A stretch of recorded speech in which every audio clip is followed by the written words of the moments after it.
What would need to change for you to respond differently next time? It's a simple question, and usually the answer reveals exactly what's keeping the pattern in place. In our last video, we explored how to help clients see patterns, those recurring behaviors, ways of thinking, and emotional responses that show up again and again. Now comes the harder question.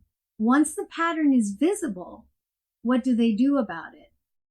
That's what we're exploring here. How to help clients break patterns and design a different future. That question, what would need to change, does something powerful. It shifts the client from describing the pattern to examining what's actually holding it in place. Because here's the truth that most clients don't want to hear. Patterns persist for a reason. They're not random habits they can simply decide to drop. They're reinforced by internal beliefs, by how others respond, by the systems they operate in. If change were as simple as deciding to change, they would have done it already. So when you ask what would need to change, you're inviting them to look honestly at the forces that keep this pattern running, even when they wish it would stop.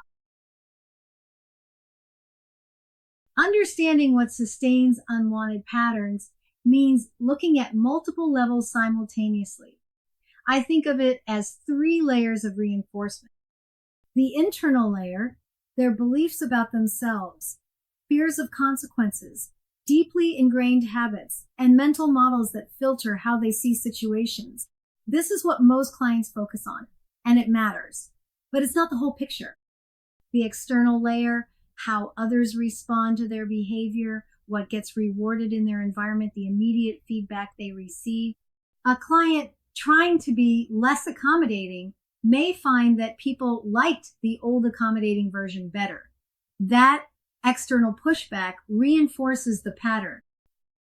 And the systemic layer, organizational culture, family dynamics, relationship expectations, unspoken rules that govern behavior. The invisible forces that make individual change so much harder than it looks. Look at how ICF frames this work. The marker says we help clients identify factors that influence current and future patterns. Notice that dual focus. It's not enough to understand what's driving the pattern now. We also need to explore what will influence whether they can develop a new pattern going forward. This isn't just about insight. It's about designing change. What conditions would need to be different? What support would they need? What obstacles can they anticipate? This forward-looking perspective is what makes the work actionable, not just interesting. Here's a question that often unlocks something important. What in the system around you puts pressure on you to stay in this pattern? Clients often don't see these invisible forces. They blame themselves for not changing when the environment is actively working against them. What does their organization reward or punish? How do others respond when they try something different? What unspoken expectations keep them locked in? This is not about blame. It's about awareness. I had a client whose pattern was reinforced by an organizational culture that rewarded the very behavior she was trying to change. Until we named that systemic pressure, she kept thinking it was just her willpower failing. Once she could see the system, she could start strategizing around it. So once they understand what sustains the pattern, what's next? Awareness alone doesn't create change. Clients need a clear vision of what they want to do differently. Walk them through this design process. First, what new pattern would you like to develop instead? Not just stop doing this, but start doing what? Second, what would it actually look like to respond differently in that moment? Get specific. Third, how would you need to think differently to support this new response? What beliefs or assumptions would you need to shift? And finally, how would you want to feel when you respond this way? The goal is a clear, concrete alternative they can actually practice. Let me name the mistakes I see coaches make here. First, assuming willpower is enough. Patterns don't change just because someone decides to change them. They require deliberate practice, environmental support, and time to build new neural pathways.